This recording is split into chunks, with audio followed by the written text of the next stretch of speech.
Dave won't die, but does Dave live? Every day of my life, I try to. I tried my best to, man. Yeah, man. Hey, do me a favor. You don't have to lean into the microwave. Okay. Gotcha. I want you to relax, man. Gotcha. Get comfortable. Gotcha. Get comfortable. Gotcha. Hey, I don't know if this is a weird compliment to make, but you look comfortable right now. Like, is that? I mean, it's probably the most comfortable that I've ever been in, like an interview or just talking about my music. Because at first it was a little weird. I'm not gonna lie, but this isn't my first interview. I did the Slow Burn Crew show a while back. Okay. I've done a few interviews now, so I get a little bit more comfortable, and probably because I'm like just waking up. I haven't had like, you know what I'm saying, any time to like. My man works hard, bro. I do. It's literally like 40 plus hours a week. I just played LA. I got off of work at 7 a.m. Then we went straight down after work, straight down to LA. Made it there by that night. Slept and had the show the next day. Did the show, came back the next day, and that's then some worked rock that night. Shit. Yeah, got back from LA at like 5 p.m. Went to work at 10 p.m. So you didn't even sleep, probably? In the car. Oh, okay. In the car on the way back, but that's it. You know what? Usually, I want to start these shows at the beginning of essentially life. Yeah. But we were having an interesting conversation off mic a little bit about the show life and things of that nature. Dave Won't Die. Introduce yourself and what you were doing in LA. Okay, so what I was doing in LA, well, all right, I'll tell you what I showed up to do in LA, and I'll show you what I actually did to do in LA. I showed up to rock out an insanely crazy show, and what I ended up doing was hanging out with a bunch of homies, and that was the show itself. So right now, like what we were talking about, show culture has kind of split right now, at least from what I've seen, mostly in LA and just California, period. There's a whole lot of like wallflower, like cool kid ego stuff happening where like the show I just did, there's maybe like 60, 70 people at this show, which is a pretty decent amount of people for an underground show in LA. Right. 10 people standing in the front participating. You had 30 at the bar getting their drinks and watching.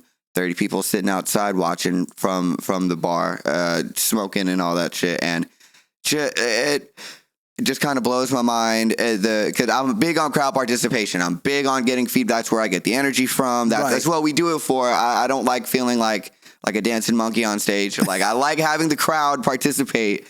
I feel that. And but on the flip side, so many homies like flew out to come and support that were there, and so it's this weird dichotomy, this duality of like the ego from the people who it really doesn't matter if you're there, but then the ones who count that are there in the front row. So I think my new thing that I will go play 1 million underground shows with 20 people if every person in that crowd, if all 20 are going crazy, rather than play in front of 200-300 people, all of them sitting there just staring. And I think I call it the TikTok effect. The TikTok effect? It's all just like the people who come to get their clips for social media and then go home and then they post all the, you know what I'm saying? They post all the cool clips from the show.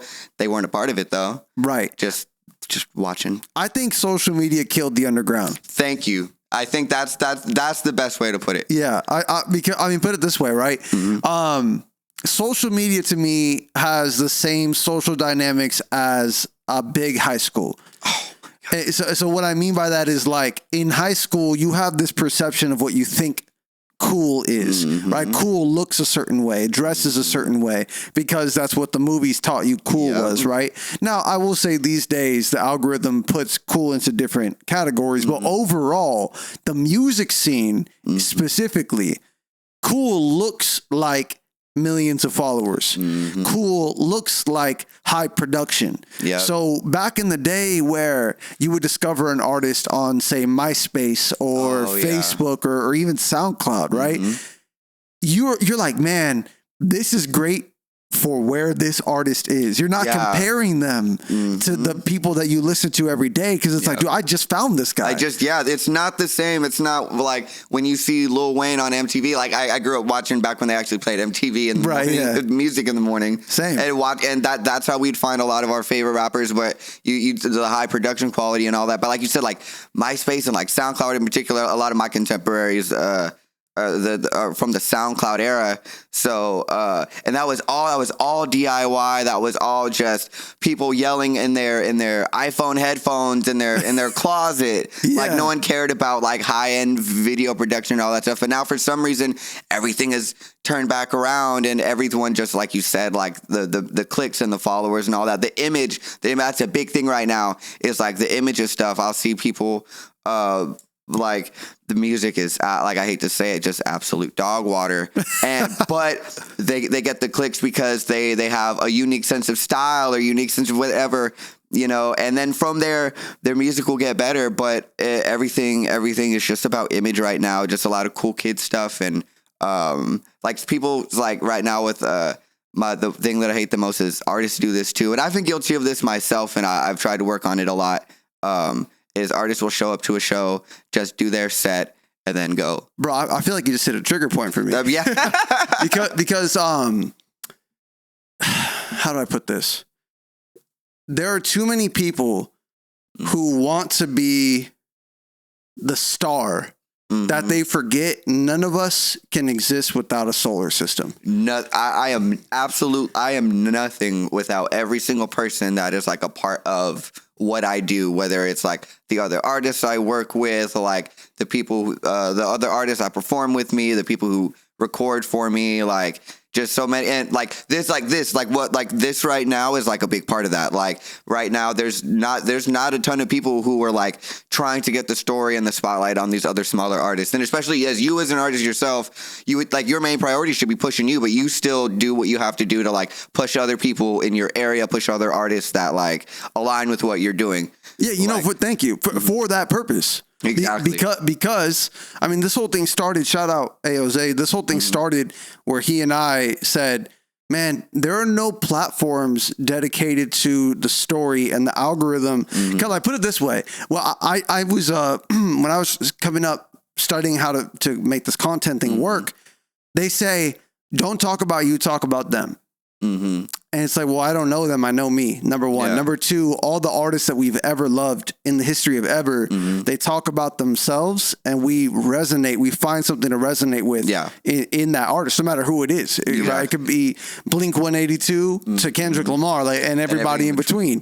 Right? So this platform, I tell people all the time, like, this has done something for my music career, but this isn't for my music career. It's for, if someone likes Dave Won't Die, they might like Ace Boogie, and they just don't know. You guys are in the same category. We've played many of the same spots, run in many of the same circles, and people who listen to me might not, you know what I'm saying, wouldn't know that I even do a lot of this stuff with like Ace and Slow Burn, Drew the Dragon, and all these guys. Like they wouldn't know that I'm like tapped in with them. But then, like, if you go back and look at like the last tour that I just did, I had Drew and Aztec on my show in Merced. Like I helped Slow Burn get the spot, the Partisan that they ended up playing at. I helped them get that. Like we're all connected. That's the community, and I'll tell this quick story just to give Ace some love, because that's my dog. I would not be here without Ace. Shout out Ace Boogie, my fucking dog. Back when I first started, I did some shows through Livewire, like way back when I first started at My Mimosas, and after that, it really wasn't a fit for me, because the type of music I do isn't necessarily always fit for the club. And I kind of was out of a spot to do shows, and I used to go cop tree at the G-Spot every now and then, and I heard they had live music, so I tried to throw a show there once, and didn't really go well. I had no idea what I was doing, and then Ace seen what I was trying to do, and the next time I wanted to throw a show, he completely took care of everything and made it all happen. And it was like the first time I had my first real successful like headlining show for my birthday, and none of that would have happened if it wasn't for Ace. And then from there, kept doing shows at the G-Spot, and then just branched out from there. Like Ace was the first little nudge, and like, hey, like, you don't need to go wait for anybody to book you on a show. Go do it. Here, here's the space and the tools that you need to do it. That's great, bro. That's great. Shout out Ace Boogie. Shout out Ace Boogie. Ace, and honestly, the 209 community that I've seen thus far has been nothing but love. I think the thing that 209 lacks is infrastructure. Yes. Right? Like, because put it this way. The Bay Area, great music, great scene. They are very cliquish. Right, where it's So like if we don't know you, we don't really fuck with you like that. Yeah. Right. So and I understand trust issues. I'm not judging them for that, but that doesn't necessarily create the greatest infrastructure for everybody to thrive. However, they have the venues, they have the labels, right? Yeah. All the videographers and things of that nature are accessible. Out here, it's like, okay, we have the talent.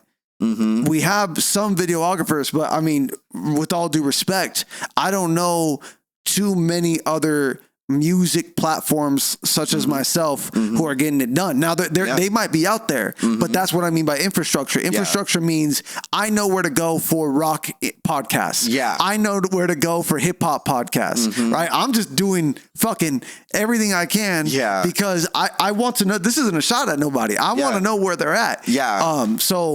But we could go, that's a whole different podcast. That's a whole episode in of itself. This is about you. So what I want to know, Dave Won't Die, real quick, tell the people where you're from.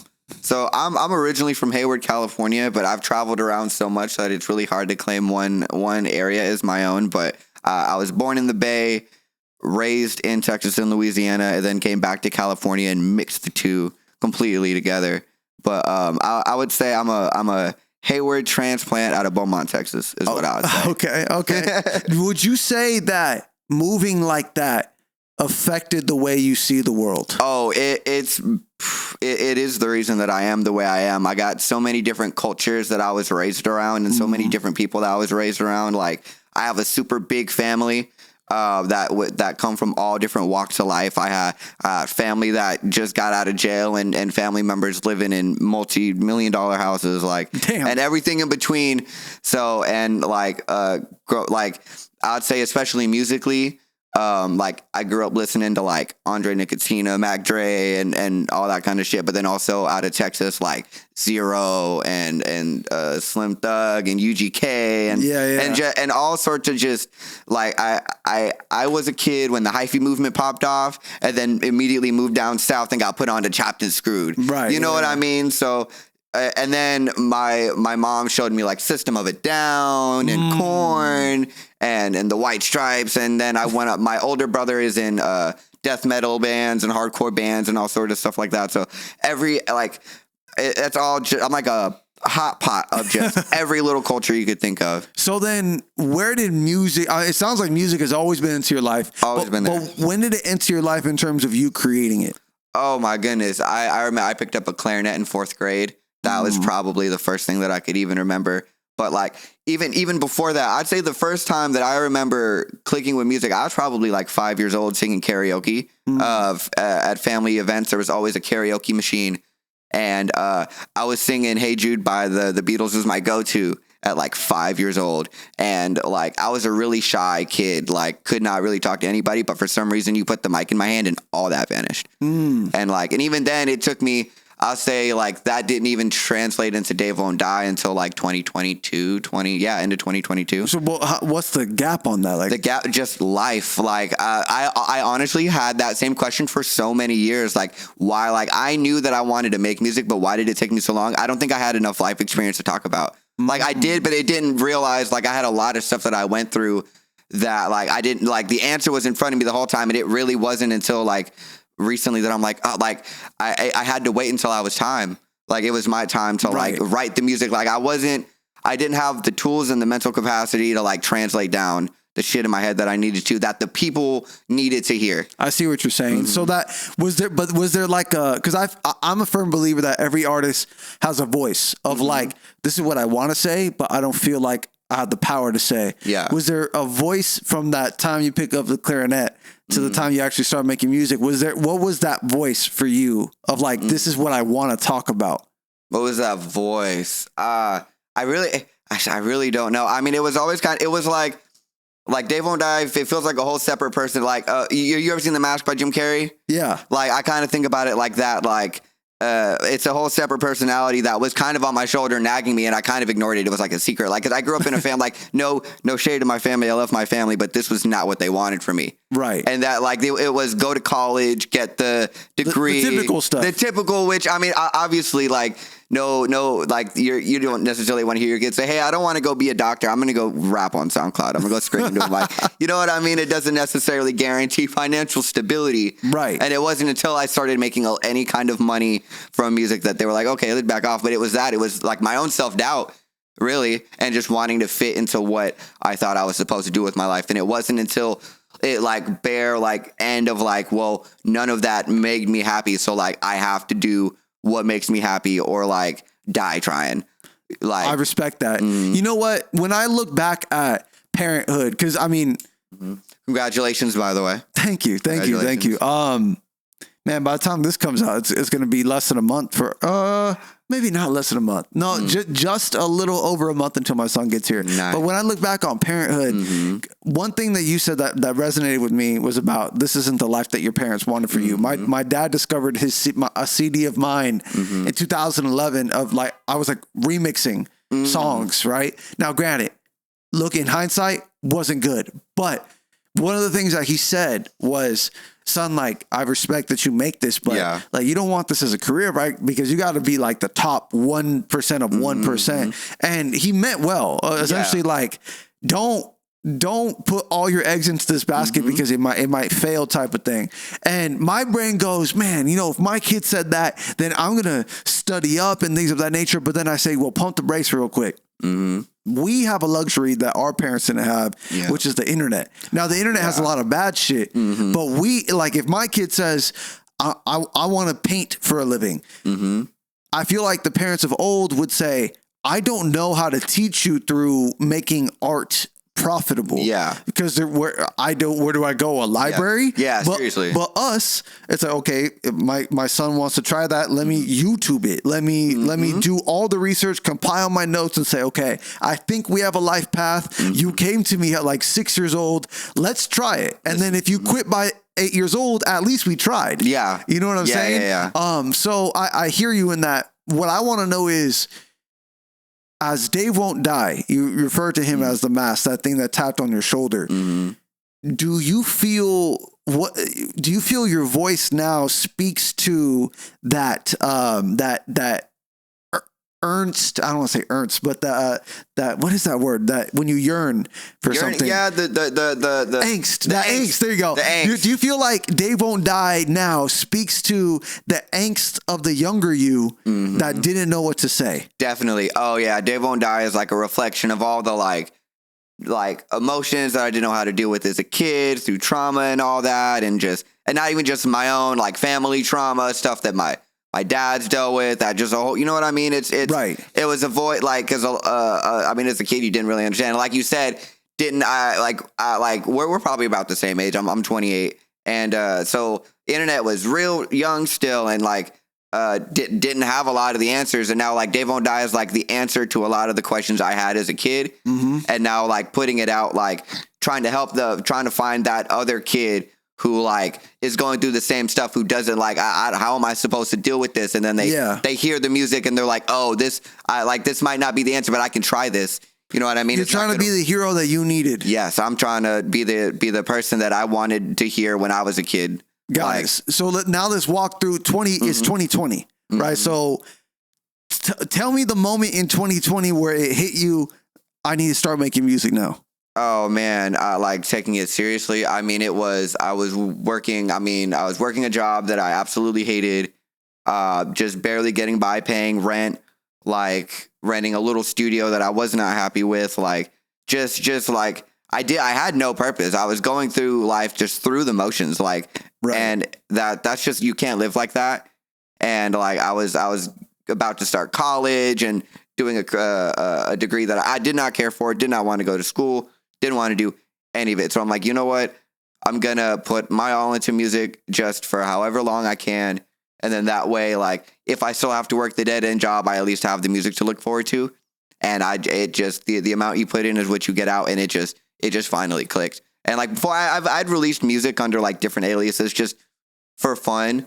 But I I reached a boiling point. Like I felt like I was doing nothing productive with my life at all. And I just needed something. And I had the means. Like I said, my older brother was in bands, just seeing I have cousins who do music who did well. Some people back home in Texas that like took off doing music. I'm like seeing these people live out their dreams. And I'm like, there's no reason I can't do this. Yeah. So I'm just was so sick of like dead end bullshit that I'm like, I have to try something to change the monotony of life. And I'll be honest, I still work that same dead end job, but now the music takes up so much of my free time that like, it's like I can get through the work day because I know like I have the studio session after, I have the interview after, I have the show next weekend. Like, you have something going on. mm-hmm. Right. And so 2020, you make that decision, and which I think is a brave decision. Mm-hmm. Walk me through what life looks like after you make that decision. Like, all right, I decided to make music. Your brother, yeah, you have access to stuff, but when do you know that it's like clicking? Okay, this is working for me. It was April of 2023. By this point, I had come up with the Dave Won't Die. I had been releasing Dave Won't Die music for maybe like a year. Because before that, I was just doing covers on Instagram, just singing like not even into a mic, just setting the camera up, playing YouTube off of the laptop next to me. Oh yeah, and just singing over the instrument. OG shit. I didn't know how to record myself or anything. Yeah, and then I got started doing the Dave Won't Die shit, and then I got put onto a show in LA in April of 23. And it was less than 100 people, but for me, who had never performed for more than like 10 people, that was a lot. And it was, crazy mosh pits. It was like an insane show for me. I met some ton of friends that I'm still friends with to this day that I just played this in LA with again. And it was like the first time I had received real love after a show. People wanting to like get my information and like, oh my God, what's your SoundCloud? Like, let's take a picture. It was like really jarring because before that, I had never gotten any love like that before, and it made me like, oh, I could do this every day. If I could if I could get this feeling every day for the rest of my life, like, you do it. Let me live to be 200 years old. Like, I'll do it. And a lot of artists that I looked up to were there getting their code. Like it was like the first out of body moment for me. Like I've always loved performing, but that was like it clicked. It was like the biggest endorphin rush that I've ever had.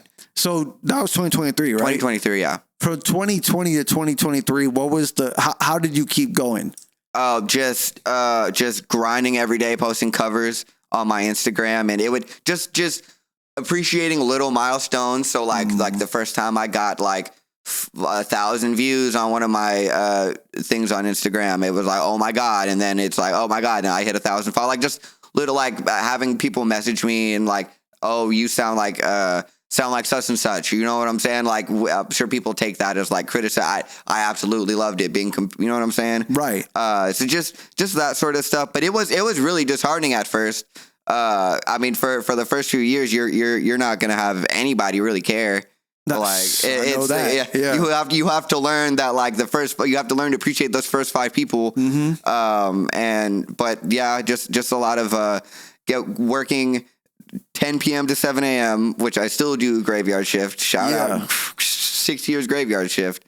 But getting off at 7 a.m., recording covers, writing, just like honestly just perfecting my craft, like trying to be as good as I can, and writing raps too, because I go back and forth from the singing and the rapping, and just like working on my craft. And I fell in love with the process of it, that the 2 or 3 years that it took for me to really like hone myself as Dave Won't Die and become Dave Won't Die, like it felt like I was what's it called in Dragon Ball Z, in the hyperbolic time chamber, like putting my 1,000 hours in, like before I even ever got my first little taste of that LA show, which like, it sounds like a grind. Even now you're hearing say from this time to this time, what we're doing, I'm like, man, what was I doing? But just what's that? Trust the process. Trust the process. You just have to trust the process. You have to have faith, man. You have to have faith in this.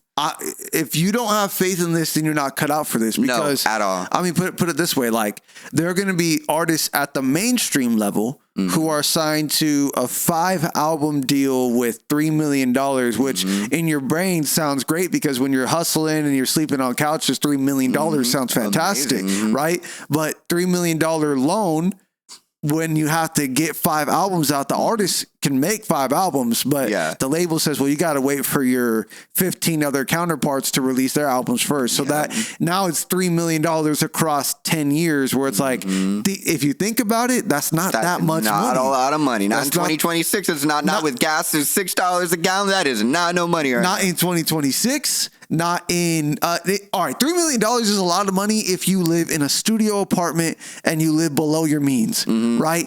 However, they know, they as in the labels, I feel as if they know, all right, we're going to sign this person to this label, to this label. We want to give them something to survive, but we don't want to give them too much to where they fuck off and don't get put in some effort. We want that money back. Exactly. Which I, as a business, I understand, but the artist, I feel like, to your point, if you don't have faith in those moments of, all right, I'm going to stay in the studio apartment. I don't need the big ass house right now. I'm going to stay in live below my means, go out, make the content, put the work in, but keep faith. Sometimes you're going to post something that 3 people like, and other times, to your point, you're going to post something that 1,000 people gravitate to. You just don't know.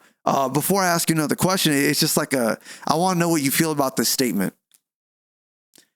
There are times where I post something that I feel like isn't working because it got 200 views and 10 likes. And then I'll run into somebody and they're like, bro, that reel you posted the other day of you in the forest? I'm like, well, there's only one of me in the forest. 200, right? I really like that. That song like really resonated. I actually have it in my playlist. They show it.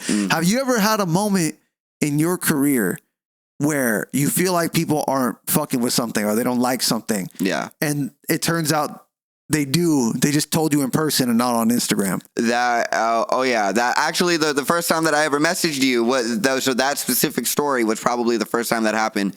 I played a show in Redlands like 2 years back, and I did this always happens. I always end up getting booked for a show around the time my little sister passed every year. Just like crazy universal coincidence. Thank you. And I have this song called Radio that I had just written for her around that time, because I had just gotten played locally on Mars Radio back in the day. I say back in the day. I was like, they just disbanded like 2 years ago. But I had just gotten played on the radio. It was really big for me. It meant a lot. So I wrote a song about it called Radio. And the chorus like, tell my sister I'm on the radio. And there was a guy at the show who had just had something happen with his sister, who had just lost his sister recently to cancer. And like what I posted that song, it got maybe like 10 views on SoundCloud, and not that I was really disappointed because I was just starting out, so I knew it wasn't going to get 1 million plays. But you pour your heart into a song, especially with about that kind of subject matter, you want many people to hear it. And so when 10 people hear it, you're like, oh, you don't really think much of it. I played that song at a show in Redlands, and the guy pulled me aside after and just told me that it just resonated with him on a different level. He needed something. He needed to hear that. And at that point, I could not care if a single person ever heard that song. It hit the person it needed to hear. And that, like, to me, like that, in my head, at that point, I had made it in music. At that point, I had did what I had set out to do, and that was find other people who felt the way I felt. So, you know what I'm saying? That's all. At the end of the day, I feel that's why we all do it, to find the camaraderie and find like, okay, I feel this way. I don't know if other people feel the same way I do. Like, I need to find other people. You know what I'm saying? Yeah. To have that with. I feel like that. And that especially with stuff like grief and all that sort of stuff. Like, you need to find that, and that. So like that was like the greatest healing I could have ever had. Honestly, truly. First of all, I appreciate you sharing that with me. Are you comfortable talking about? All day. That's what like all of my music is about. I think that's why my name is DaveWon'tDie, like, because your energy is going to live forever. You're always going to be around. And I feel like when people are like, don't want to, like, I mean, I get it. It's hard opening up about grief and trauma and all that sort of stuff. But like, that's where the stigmatism come in, especially like my little sister took her own life at 14. She was bullied in school. So like, so I'm telling you, so like not talking about this sort of stuff is the whole problem. And like, and I mean, I get it. I agree. Different strokes for different folks. Like, obviously it's harder for some people to talk about it than others, but like, that's what like Dave Won't Die, like Dave Won't Die gives me no choice but to like open up and talk about it. And you know what I'm saying? Because there's going to be other people who have like, you know what I'm saying? Who have lost siblings or lost people close who've like, they've never dealt with grief. So like they need some way to sort of like not tell them what to do, because there's no right answer when it comes to grief, but like show somebody like you can make it through no matter what your darkest thing that you think you're going through is. Someone's going through it worse, and there's a way to manage everything. Like no feat is impossible. No mountain is too big to get over. Right. I mean, but still losing your 14-year-old sister has got to be tough, man. Like, I want to ask you, how did you get through that? There is no getting through that. I mean, I become DaveWon'tDie. Essentially, like that's what DaveWon'tDie was the answer to that in like a weird way. Like you become a different person. Obviously, grief turns you into the person that I was before my sister passed and the person I am now. Two completely different people.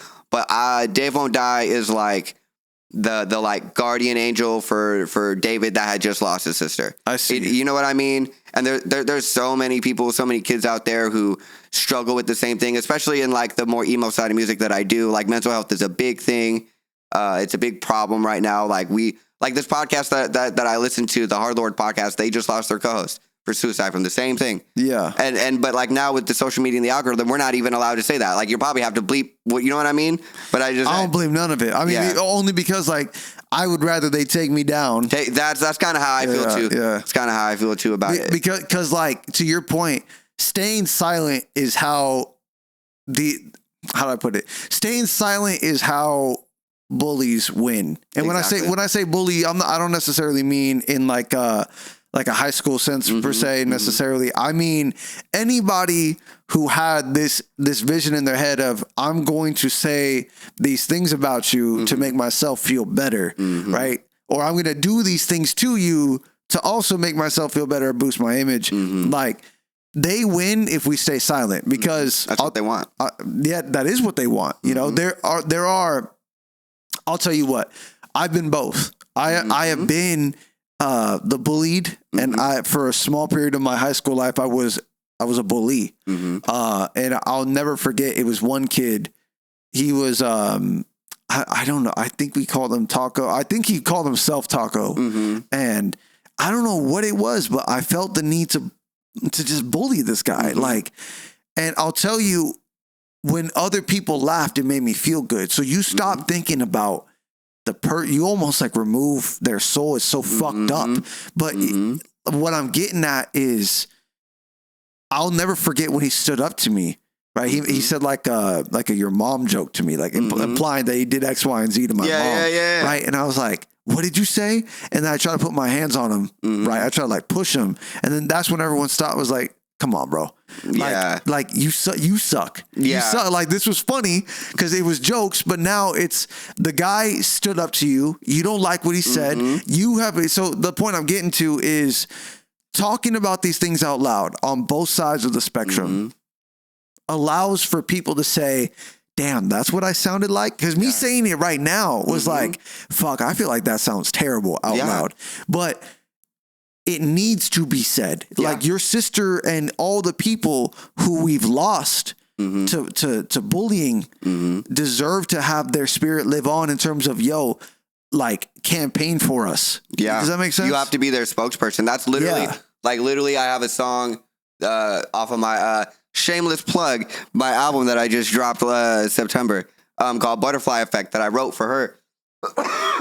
Excuse me. No worries. Butterfly Effect. Butterfly Effect, because the butterflies are symbol that we have them on her tombstone, like this, the whole thing. But the title track, which is the last track, I have a part in the song, the little ending part. I used to hate my life, and now I think it ain't so bad. I look around and see the greatest friends I've ever had. My little sister looking down on me. I know she's proud. Every time I do a show, I see her in the crowd. Wow. And so literally, like, that, like, part of the reason I'm so obsessed with performing is because I imagine her there every time I do a show. I feel like I see her face just amongst the crowd. And like, every time I do a show, I say her name. I do something, like, the crowd, like, it's like I'm I'm carrying her message on and that sort of stuff. And just to speak what you were speaking on a second ago too, like, I've been both sides of that same coin too. Everybody has, like, so having that self-awareness to even know takes, like, a lot of, like, courage to say that. Yeah. But I'm constantly, like, I'm like my sister's biggest spokesperson. Like, I'm like, her story and her, like, legacy is, like, what pushes me to do what I need to do. Like, honest, like, like I used to get so mad. People would always tell me like everything happens for a reason. Everything happens for a reason. And I'd look at them and be like, explain to me how losing my explain to me like what losing my 14-year-old sister to suicide. Like tell me where the meaning is in that. But now I'm like it sounds bad, but it's like I have this responsibility to like share her message, and that is like you have to derive your own meaning from this sort of shit. Yeah, I mean you're. That everything happens for a reason thing that goes back to faith that we were talking about. Literally just have to trust the process. Like, yeah, it's hard to be the person receiving that when you're going through the toughest time of your life, man. Yeah, you don't want to hear that.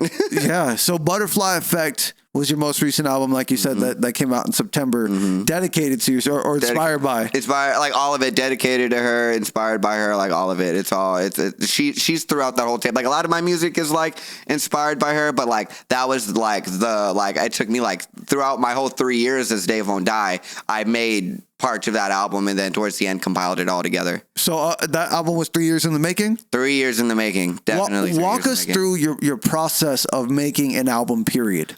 Oh man, I mean I've always been like I think albums should be like one big conceptual piece of work. Like I'm not a big fan of like Frankenstein project, but like hold on, I'm sorry. What's a Frankenstein? Oh, a Frankenstein project? Where it's like just a bunch of random songs that you really you just throwing it together and then just throw it together. Yeah. Okay, got it. All right. But I mean, it was songs that I made throughout the years that it was just something special hit, so I put it to the side and was like, "There's something special here." And just poured my heart into a lot of topics about like grief and loss, and like it kind of shows like my curve, and like where I started at the beginning of the album is like a lot more aggressive, and then towards the end, like with Butterfly Effect, like when I say I used to hate my life and now I think it ain't so bad, that was like you can hear that at the beginning of the album, me go from this angsty, angry, upset guy with a lot of these emotions to like I work through them throughout the course of the album. And that's why it's called Butterfly Effect too. I don't know if you've ever seen the movie with the Fisher. The one small thing with changes the way I am as a whole, which that's how the album starts with like the one thing, my sister passing completely changed the course of my life. But then me becoming DaveWon'tDie to battle that, then swung the pendulum back the other way to rectify like all the wrong. And it's just like so many full circle moments with that album.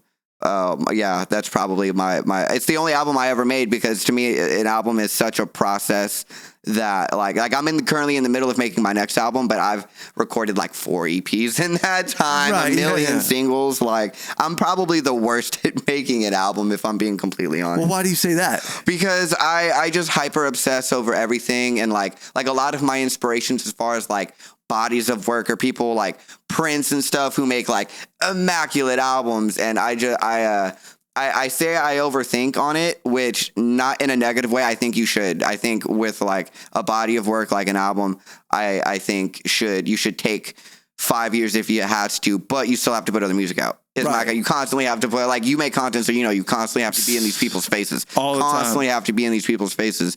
So that's why. Like, I mean, I take 5 years to make an album or whatever, but I mean, I think like right now I'm self-producing this next album, and like I'm not the greatest producer in the world, but by the time I'm done with this album, hopefully I will be. Like that's like, and then like you said before, like we have the internet to learn how to do all this stuff. I got my FL and I got my YouTube video tutorials, and and I'm literally learning how to do it all, and this next album I'm working on is. If it takes me 3 years, which hopefully it won't, but it's just like I have to live the amount of life that I think I need to live, and write down what I need to write down, and write, because I'm big on songwriting too, like big into like what I write. And if I write everything I feel like I need to say on the album within a year, then it'll take a year. But if I feel like I haven't said what I need to say on the album, it'll take me a couple years if I have to. So you strike me as a guy who likes to live life, and then like let your words be inspired by the life that you're currently living. Yeah. So do you ever like think about past situations where it's like, okay, I'm going to do a timepiece about when I was 10 years old, and I'm going to write about those things, or not really? I've wanted to. I've experimented with that. So what I've been, and I was just talking to some buddies about this too.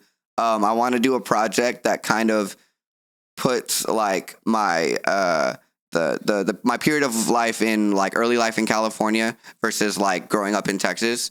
Because the two area codes I grew up in the most were 409 and 209. So I kind of want. I see that. The 9, yeah. Yeah, I really want to try to find a way to like put those two things back. Like I have a lot of ideas for like concept pieces, and that's something going back is a big thing that I want to do, because like you said, I always focus on like the present. A lot of the music I make feels like very much like a timestamp of where I am in that point in my life and how I feel. And now being almost 30 now, like I want to go back and compare like, okay, like, I mean, I just listened to a lot of Cole's album. Cole kind of did that, like disc 1 was him as like a younger man versus now. Disc 2 older. Is. Yeah. That kind of got me rolling. Like, man, like not that I'm an OG by any means in the sense of being in music, but I have been doing this for a couple years now. Right. And I want to, do something to try to reflect like where I started. Cause like I started out like singing, like really just like singing my heart out, and then switched over to rap, the really aggressive, hard mosh pit rap music. And now, I mean, I kind of go back and forth, but I really want to try to go back to the roots of like the singing stuff. Like right. So what would you say right now is your biggest challenge in music? Is it the content? Is it the creation itself? Like what is it? I would honestly say it's like the content creation. It's because me, like, I'm not a big social media guy. Like I don't even have a TikTok. I don't have a Twitter or X or whatever. Like I have Instagram and like all my music platforms, and that's it. And like, it's really hard because right now, like content creation is the key. The algorithm is the game. That's how you get your name out there. And I'm really bad at consistently posting. Like I'm really that guy that like, I don't want to do rollout on an album. I want to like make a post. Hey guys, I have an album. Oh, hey guys, here's the album. A week later, what'd you guys think? And then that's kind of it. Maybe some music videos, but like, I hate doing like the real grind. I like, but at the same time, like people want to see all that. And at the end of the day, like as an artist, my goal is to please. Like my goal is to make people happy. And if people want to see like show vlogs and all this stuff, like that's just the grind that I have to do. So that's like that's why like I admire like what you do, like what Slow Burn does. They're really good about like the content creation. And just, like right now, my buddy Tyler LaForce and I are starting a Hellbound, which we've been doing as our own personal merch brand for a while, but we're going to be expanding it. I don't want to speak on it too much because that's really his project, and we're really just in the beginning stages of building it out. But we're going to build that into a much like bigger brand, and like use that for interviews with people, like magazine stuff, like all sorts of stuff. So like that, like we're gonna really get into the content creation and all that, and the social media side, but because there's just a lot of good stuff about it. Like obviously, like platforms like this and stuff like that are really important, but there's also a lot of negative, like we were talking about before, the negative side to social media. So like traversing that is probably really like my hardest thing. Like having an online persona is really like I'm DaveWon'tDie. Feels like a separate character, but at the end of the day, like it is still just me. It is an exaggerated version of who I am at my core. Right. The person that I want people to see that like Dave, like, cause David has a lot of anxiety. David has a lot of like social, like, whatchamacallit. So like, I don't understand social cues and shit a lot. DaveWon'tDie doesn't give a fuck about any of that. DaveWon'tDie just wants to show up, be loud, right, have a good time. Like, so. Well, to me, that I think that's what makes an artist.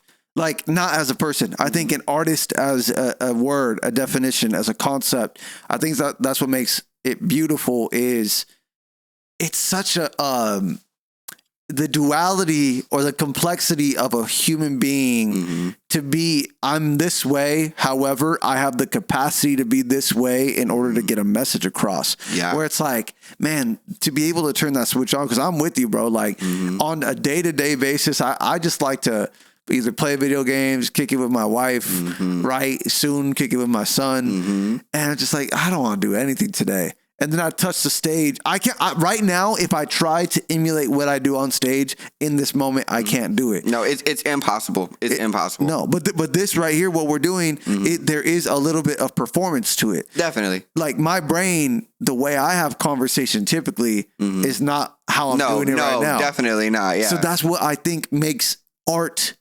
is there's something that you can't even describe happening in real time. Yeah. You know, I mean, you think, I don't know what artist it was, but there's a famous painter where they say in real life, he was very dark, but and when his paintings were bright. Bob Ross? What do you think of Bob Ross? Maybe. I don't know. If you told me the name, I couldn't tell. That's really the only painter off top that I could think of that was. But there's also the opposite where it's like the paintings are really dark, but they're like the funniest dude. The funniest guy in person. Oh my God.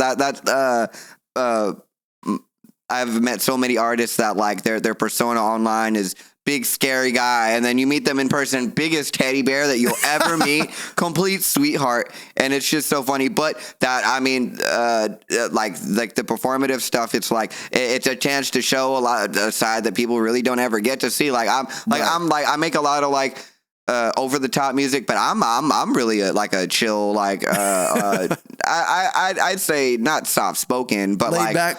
Yeah, I'm a super laid back guy, and I'm not like a violent person or an aggressive person. But you get me on stage and I get that mosh pit going, I might kick someone in the head. But like I'm not. But you're not gonna catch me getting in a bar fight or fighting people outside or anything like that. I'm the most like pacifist guy you'll ever meet. But I mean, put me on stage and the 808's loud enough, I might clothesline somebody. That's what I'm saying, man. Like the beauty of artistry. So speaking of artistry, I'm gonna ask you a couple rapid fire questions about your artistry, okay? Gotcha. What is your favorite song? Of mine or just period? Of yours. So they're all in regards to you. Oh, in regards to me, my favorite song that I've ever made. Honestly, I'm honestly one of those guys that it's always like my unreleased. It's always the next song I'm gonna do. Yeah. So right now, I think I just made this song. I really don't even have a name for it yet. Well, the demo of it is called Manic, but it's a blend of like melodic, like a melodic hardcore sound that blends like my like singing and the hard rap stuff with some like really cool distorted live guitar and drum stuff with 808s. But it's something unreleased on the next EP that I'm going to be releasing in the next few weeks. But all of my favorite music is always just something that's unreleased, because the moment I put something out, it's not that I don't like it anymore. I'll always love everything that I drop. I already know you're about But you know what? I'm always like, what's the next, like, what's the next thing? Like, I mean, as far as songs that I'll say are my favorite that are currently out, I'd say Butterfly Effect is probably in my top 5, because just like the songwriting in that, right? The beat itself, like that's probably like one of the songs that I'd say, like if you wanted to know what a Dave Won't Die type beat would sound like, it'd probably be that. It is probably just, it's also my most like optimistic song. A lot of the songs that I write, especially when I first started, were very like a lot about the negativity, and now it was one of the first songs that I did that was like writing about how much I appreciate life and where I'm at and what I'm doing and stuff like that. Right. Which is really important, because when you start out making a lot of songs about how much you hate your life, once you get out of that, it's important to let people know, like, hey, like it gets better. Like I feel a lot better about myself than I used to. That's just you being responsible with your artist platform.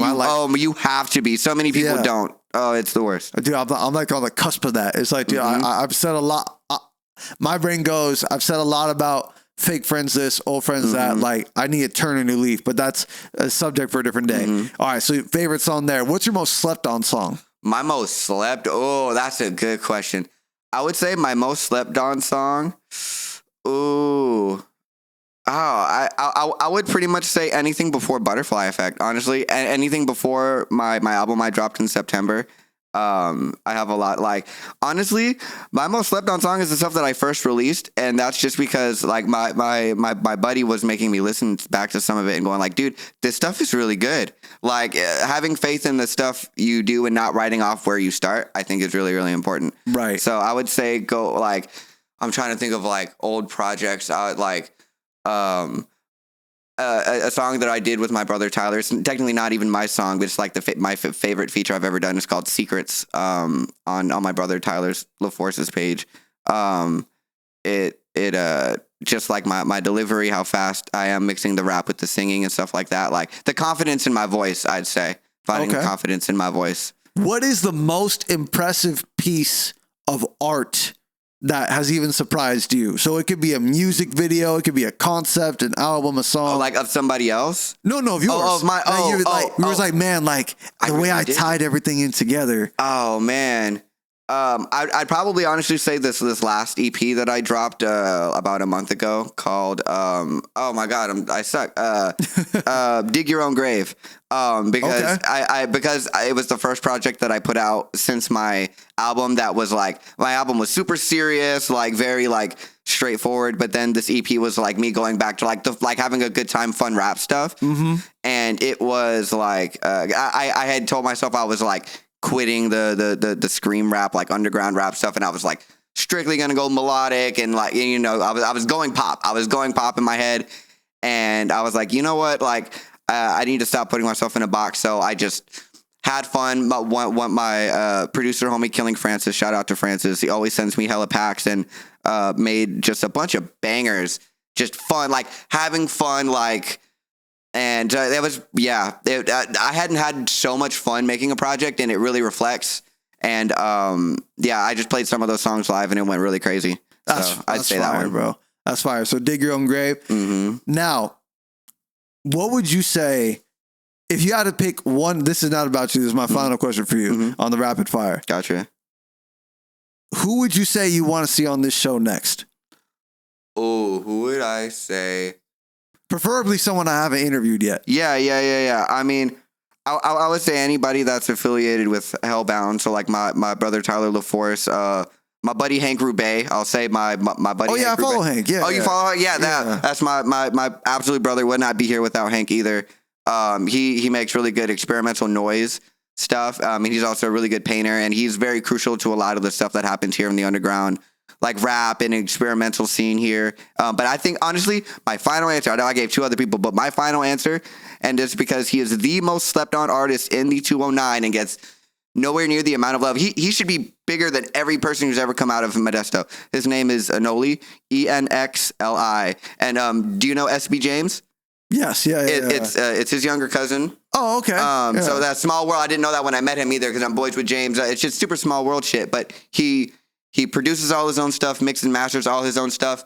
Me and him actually released a joint EP that I think is only out on his SoundCloud and Bandcamp, because it got taken down by streaming services because we used the type beat. And just back, you know, we were inexperienced. We didn't know what we were doing. That's why we produce all our own stuff now. But he is the only person that's ever pushed me as an artist, because like I'm very competitive, like especially in the hip hop space. Anytime I get on the mic with somebody, even with my closest friends, I'm like, I'm gonna destroy you on this. Like I'm very like you're not coming close to me. I'm sorry. He is the only artist that I'm ever like, I need to step my game up. But he gets absolutely nowhere near the amount of love that he should get. So my boy Enoli, Enxli, he's super but he's super soft spoken. But like when you listen, I'll send you some of his music. The most creative production, like engineering, everything, and he does it all himself. But he does not push himself the way that he should. We all agree he's the best of us. Of me and my group of people that I work with, we agree that he's the best. But he does not get anywhere near the amount of credit that he should get. So that I'll send you some of his shit. Like I'll send you the album me and him did together. Yeah, that is like the top tier. Like he's the GOAT. I love my bro Enoli. Well, I'm sold, man. Tell the people where they can follow you at. DaveWon'tDie on Instagram and anywhere you listen to music. What you got going on next? I got an EP coming out in the next few weeks. I got the cover art. Don't have a name for it yet, but it's going to be some more rap shit with my buddy Francis. And then I have a show. I just got booked today for a show. I don't have all the details confirmed, but it will be May 30th in Oakland at Oakland Secret. Okay.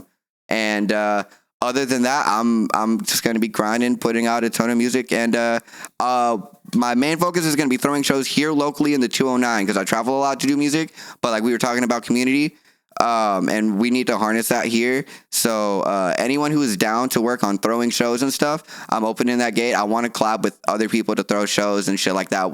The 209, we need to be one big ass happy family, regardless of if we fight, our difference in opinions and all that shit. Like me and my buddy Tyler with Hellbound are really trying to build a like a home base for people, like DIY hip hop, and not just hip hop, any sort of DIY art in the 209. Like we want to like give people a home to make that kind of shit happen. Yeah, let's do it, bro. Let's do it. Make it happen. If you're an artist in the 209, hit up the guy DaveWon'tDie. Dave Won't Die. Shout out to August, man. Thank you for letting me be on here and talk my shit and giving me a platform to talk, man. There's not a lot of people out here in the 209 who are giving people a platform. And we all know each other, regardless of whether you know it or not. All of us behind the scenes are all friends, and it's time that a lot of us need to start acting like it. So, and this is the perfect opportunity. Thank you, brother. Real shit. Thank you. Thank you, brother.